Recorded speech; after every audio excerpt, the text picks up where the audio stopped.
James, can you hear me? Yeah, it's better, yeah. Hi, Warren. 6 changes to the starting 15, 3 changes to the bench. Why did you and the coaches feel the need to shake it up? Yeah, we just felt that there were certain things from the weekend in terms of particularly the aerial battle, and we just got nothing out of that. So that was one of the areas. Disappointed with the last 20 minutes in terms of we've given away eight penalties in the last 20 minutes, and 4 of them we considered were pretty needless and ones that we shouldn't have given away. And not complaining about the result. In fairness to South Africa, they finished strongly, but it was a tight game. We were happy with the first half and where we were, and at 60 minutes on the clock, there's nothing in the game. So we just felt that Wyn Jones was very unlucky. Not so. Can you hear me? Yeah. Yeah, we just felt Wyn Jones was very, very unlucky. He picked up that injury in the first test. He's back fit, and so it's that sort of combination with Wyn and Ken in the front row, and then obviously Ali's done pretty well in the first test, so we've swapped our 9s around, and then with Bundy and Robbie, they've got a pretty familiar combination, and that midfield's always been a bit of a discussion, a bit of a debate for us, and just looking at the physicality that Bundy brought in the A game and stuff. So, and that combination of them two working together, and then just giving the chance to move Robbie one out. Were you tempted to make more changes, or is there a danger that you throw the baby out with the bathwater almost? Yeah, you're just trying to get that balance right. I think if I go back, we did the same thing 4 years ago. We made 6 changes. So, and I think it's credit to the players, because there have been so many tight calls and so many. You're there and you're having a long discussion about selection and trying to get the right combination and thinking about players to start and impact coming off the bench. So yeah, there's definitely been some really, really tough and tight calls on this tour. And do you change your approach, your game plan as well, or just the personnel? Do you stick to what? No, it's different. Look, we definitely want to play some more rugby. And we just didn't get that opportunity in the second half. And I mean, the first half we got some of the bounces we did in the first test in terms of the aerial stuff, and basically we got nothing from there in the second half. And the point being, South Africa kicked the ball 22 times in the second half. We've only kicked it 10 times. We've tried to go out there and get some momentum and play some rugby, and we never got into the game in that last 20 minutes or so. So. And that's why there's a couple of changes, and Finn Russell comes on the bench because he's a little bit different, and our 2 10s are very good at what they do and quite similar, and he offers us something a little bit different. What did you make of Carl Sinclair's sighting and the fact it was the only incident picked up by the sighting commissioner? Yeah, that's been dealt with at the moment. So look, he's denied anything until we're waiting to hear from the decision from when that's done. So, sometimes those sorts of things happen. There's nothing clear on any video evidence that I've looked at. So we'll just wait and see what comes back after the hearing. Yeah, it doesn't look like there's anything conclusive. Are you aware of any other evidence there might be? With regard to?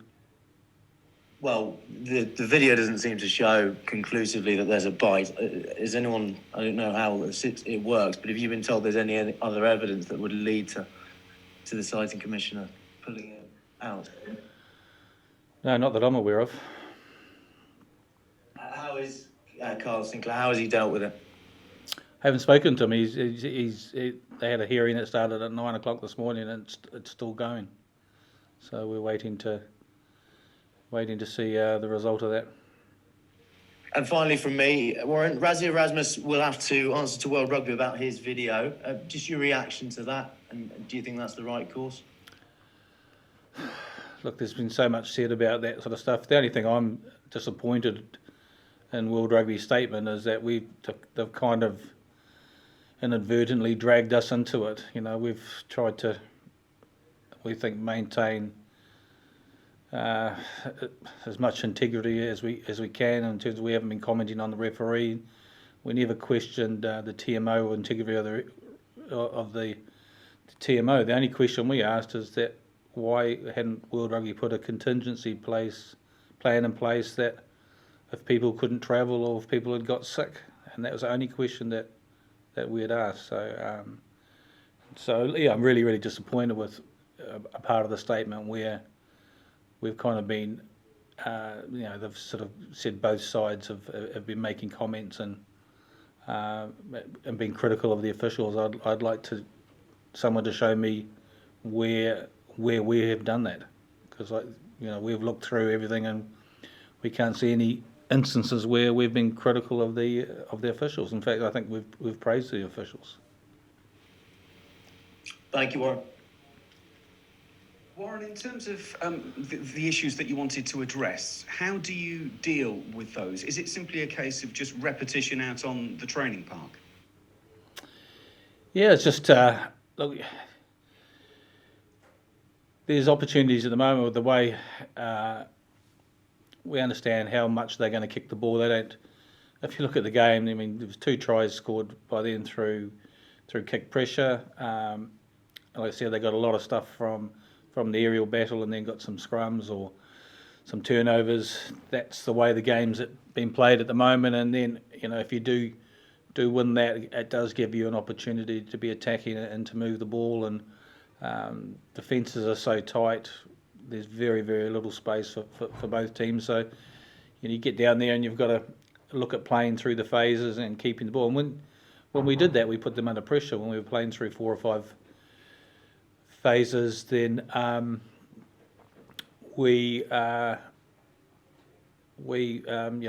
gave away a penalty and we were able to keep that pressure on. So we've just got to make sure that we do more of that. We've got to be positive in terms of shifting the ball when we do create opportunities, and those are the things that we're working on hard this week. The second test was actually the lowest amount of ball in play on the tour so far. Is that something that you have to up, or is that just the nature of a test match against South Africa and therefore you have to be more precise when you get the ball?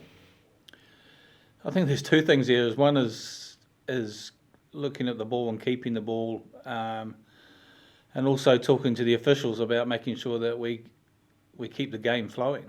I mean, I think that we felt like that every scrum there was an injury slowing the game down. I think we had something like 14 minutes of TMO time in the game, and we've worked pretty hard from a conditioning point of view, and it was really stop-start, and that made it frustrating for us. And we want to keep the tempo of the game up, to get the ball in our scrums, to get the ball in quickly at lineouts, to play and to get a flow. And South Africa at the moment don't want to do that. They everything is so stop-started that it does make it frustrating. And I know Alan Wynne-Jones was talking to the referee about on a number of occasions about keeping it going, and we had stud changes, we had TMO decisions, we had the referee stopping the game for cramp. So that'll be one of the things that I talk to the referees this week when we discuss. We need to make sure that we can't have 60-odd minute halves. I mean, I think it's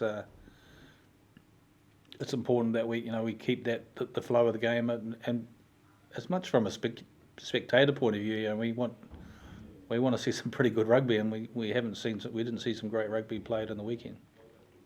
I don't want to go through every player, obviously, but Jamie George started all 3 test matches for you in New Zealand 4 years ago, yet won't make a test appearance on this tour. Is that a stylistic difference for the kind of game you want to play, maybe a technical issue? It would seem interesting that he was your number 1 go-to guy 4 years ago, yet doesn't get an outing here. Yeah, that's been a really tough call, and spoke to Jamie, and he's really disappointed and gutted that he hasn't had an opportunity, and we just felt that the other two haven't done anything wrong.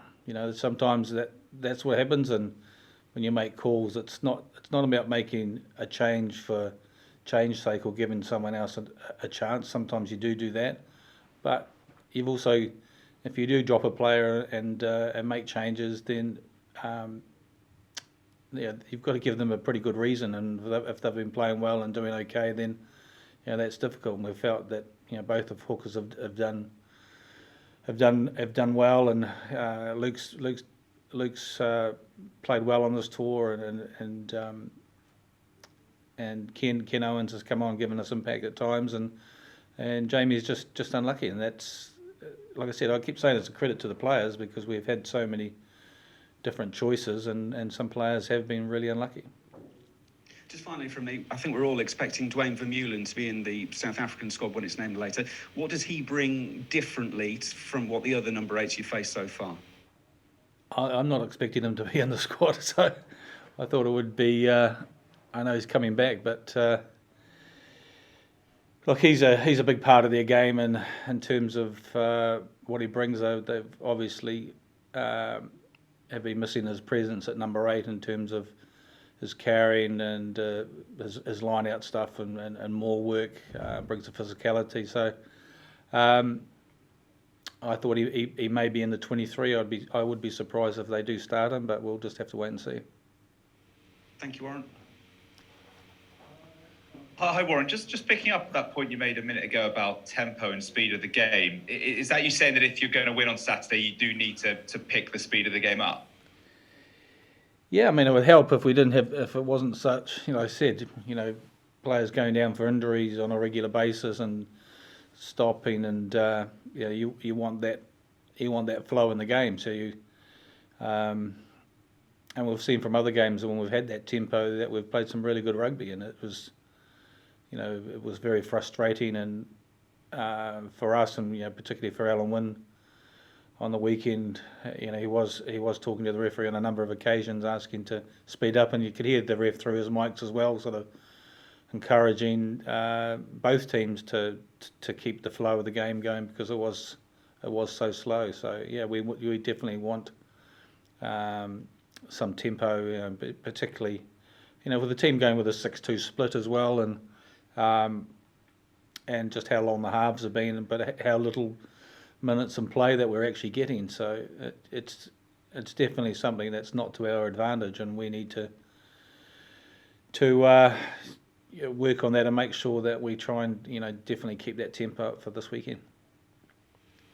And you mentioned that you want to play a bit more rugby. Are you concerned about the lack of creativity, and did you give any thought to bringing in a second playmaker in the midfield, whether it was an Owen Farrell at 12 or an Elliot Daly at 13? Yeah, it's just having the ball the ball at the right time to do that, and picking up's not so much about the creativity, it's just about making sure that we get some front foot ball and whatever. And I wouldn't say that South Africa have been creative in any way in terms of the from an attacking perspective, haven't really stressed us in any ways, and like I said, we've played some good rugby earlier in this tour, and if we can get some front foot ball on the weekend, we had some good phases. We've highlighted and identified to the players where we have created some chances and probably just haven't executed them. So that's the thing we'll be working hard on training this week, and particularly with South Africa, the way that they defend with that sort of rush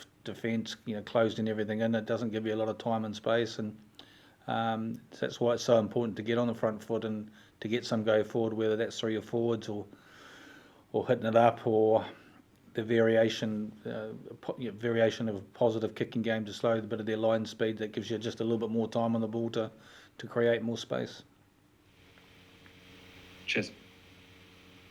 Warren, just in terms of some of the Scots in your squad, how difficult decisions was it make to drop the likes of Hogg and Harris, and then obviously with Russell coming in on the bench, what kind of options does that give you?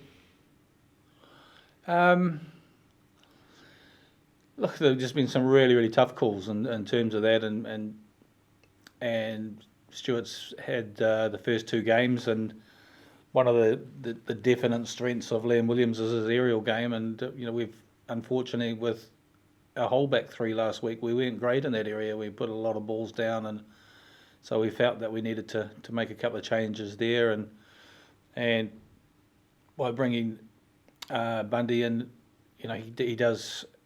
They used Gatland a lot in terms of just off 9 off there as a hit up merchant. So Bundy's been brought in there to try and negate that, and but he's also a good rugby player in terms of getting some go forward. He's not just a hit up person. He's got some really good footwork and offloading ability, and the other thing is to give Robbie an opportunity at Test match level in that 13 channel too. So again, some tough calls, and then Finn comes in as someone who hasn't, he's just back to full fitness. It's taken the whole tour, and he adds something a little bit different, and hopefully in that second half when things do loosen up a little bit, we do get some more ball and play time, and we do get some tempo that he can come on and add to that. You think that could be a spark that could be needed in that last, even the dying minutes, that sort of creativity could make a difference with the likes of Finn there? He definitely offers something a little bit different, so, from an attacking perspective, and we've been pleased with Ali on this tour in terms of the tempo that he's brought, and that's why we've moved him back into, thought he played well in the first test, and even spoke about the likes of someone like Marcus Smith as well. He brings something a little bit different, and asks and poses different questions of the defence, and that's something that Finn's able to do.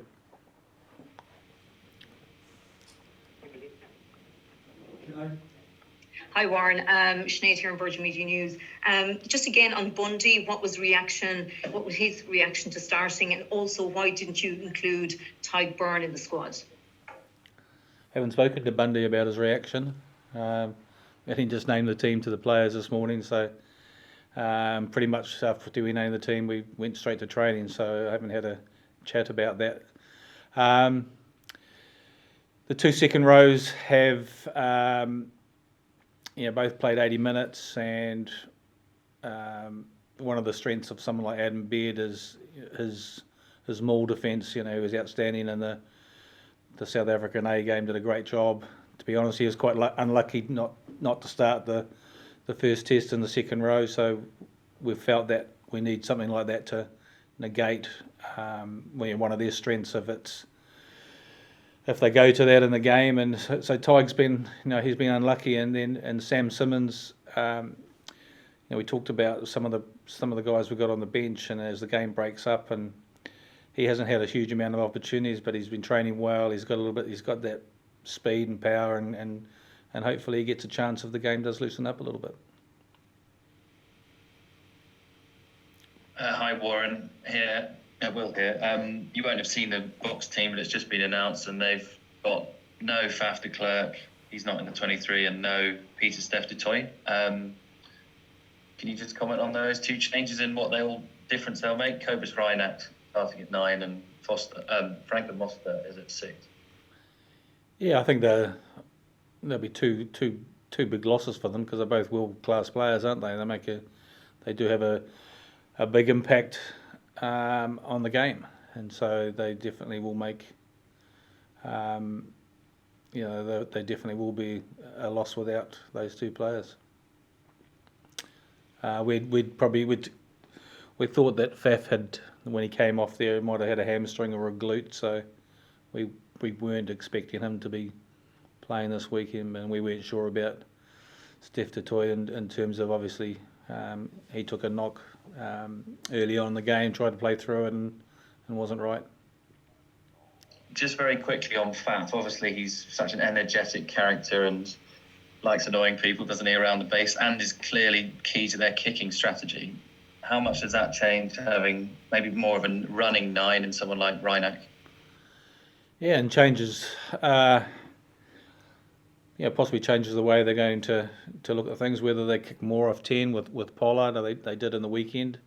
Pollard kicked a lot more in the second test, so they may revert to that. Obviously, Faf's left foot game and the way he defends, everything's on the edge with him, which is the way he plays, and he's pretty feisty. And I think the message to our players this week is I think we got a little bit embroiled in a lot of pushing and shoving and stuff and things that were going on, and we just need to make sure that we stay away from that, because I think that just got to concentrate on the rugby and let the referee make the decisions and make sure that we don't get grabbing and holding each other and guys running in and pushing players in the back and those sorts of things. So I don't think the game needs that. I know everyone's on edge and there's a little bit of pushing and shoving at times, but we just got to ignore that and make sure that we go back and get on with playing the game properly. Hi Warren, it's Hugh Godwin. Hello. Just to understand about Marius Jonker being the TMO, just to understand your view on that, can you say, when did you become aware that the contingency would be to have a home-based official if somebody pulled out? Did you know that at the start of the tour or just in the week that it happened? And secondly, do you think there has been a practical effect in the first two tests of having a home-based TMO? I don't want to comment on his performances and stuff and things. So we found out on the Wednesday night before the first test. So our understanding was that it was going to be Brendan Pickerel. We only found out subsequently that World Rugby had known for at least a week or so that there was possibility that he wasn't going to be travelling to South Africa.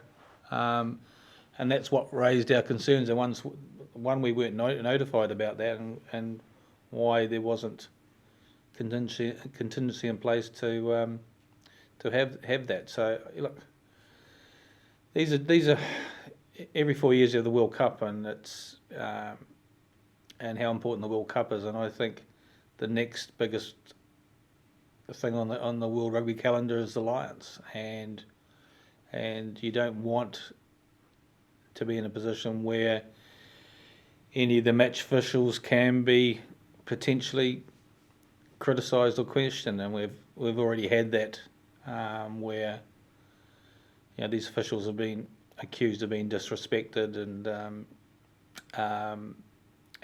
haven't made the right calls and potentially been influenced. So that's been disappointing, and I think for everyone we need to make sure that we respect the officials as much as we possibly can. They have a difficult job. Without them, we couldn't play the game.